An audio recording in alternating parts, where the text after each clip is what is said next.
এবার তাহলে আমি আসি বলরাম বাবা। তুমি ভালো থাকো। ওরে ভাই, ওরে জলের পানি, তুই আমাকে একা ফেলে চলে যাবি? ফিরে আয় ভাই, ফিরে আয়।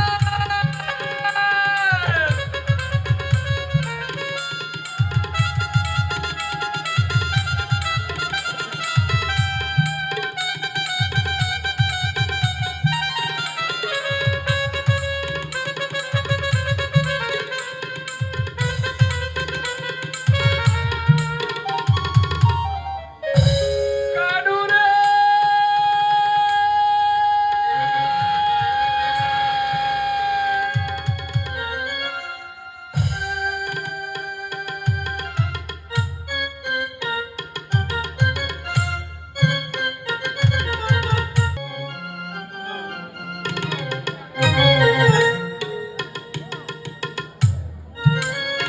পিতা মাতা ভ্রাতাগণ একে একে সবার কাছ থেকে বিদায় নিয়ে আমি চলে গেছি দ্বারকায়। বাকি শুধু শ্রীমতী রাধা রয়েছে। রাধার কাছ থেকে আমি কেমন করে বিদায় দেব? রাধা!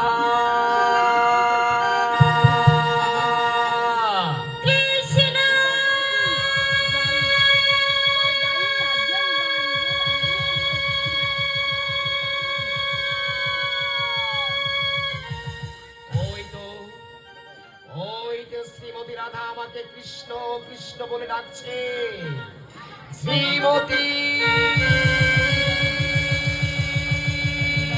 কৃষ্ণ!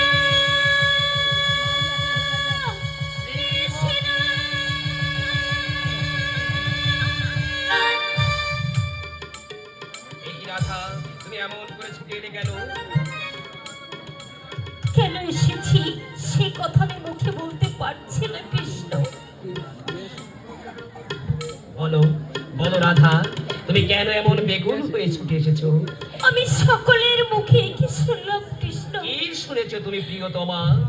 শুনলাম তুমি নাকি আমাকে ছেড়ে এই মথুরা বৃন্দাবন ছেড়ে তুমি নাকি দ্বারকায় চলে যাচ্ছ। হ্যাঁ রাই কিশোরী, আমাকে যে যেতেই হবে। যাবে যদি তবে অভাগিনী রাধাকে কোথায় রেখে যাবে বলো রাই কৃষ্ণ? কিশোরী, তোমার অদর্শনে এই বৃন্দাবনের মথুরায় আমি কিনে থাকবো বলো? কি দিয়ে যাবে আমাকে? তোমাকে দেওয়ার মতো আমার তো কিছুই নেই শ্রীমতী। তাহলে তাহলে বলো আমি কি নিয়ে থাকবো কৃষ্ণ? এই মথুরা বৃন্দাবনে পশু পাখি বৃক্ষ তরুলতা আর কৃষ্ণ প্রেমের সাক্ষী এই অগণিত কৃষ্ণ ভক্তদের নিয়ে তুমি থাকবে। না না না, তা হয় না, হতে পারে না কৃষ্ণ। আমি আমি তোমাকে কিছুতেই যেতে দেব না কৃষ্ণ। আমাকে তুমি বাধা দিও না রাই কিশোরী, আমাকে তুমি বাধা দিও না। আমাকে যে আমার কর্তব্য পালন করতে হবে। কি তোমার কর্তব্য কৃষ্ণ? পৃথিবীর বুকে অধর্মের অত্যাচারে আমার ভক্তগণ ত্রাহি ত্রাহি রবে চিৎকার করে ডাকছে। আমাকে যে অধর্ম বিনাশ করে পাপীদের সমস্ত শাস্তি দিতে আমাকে যে দ্বারকায় যেতে হবে শ্রীমতী।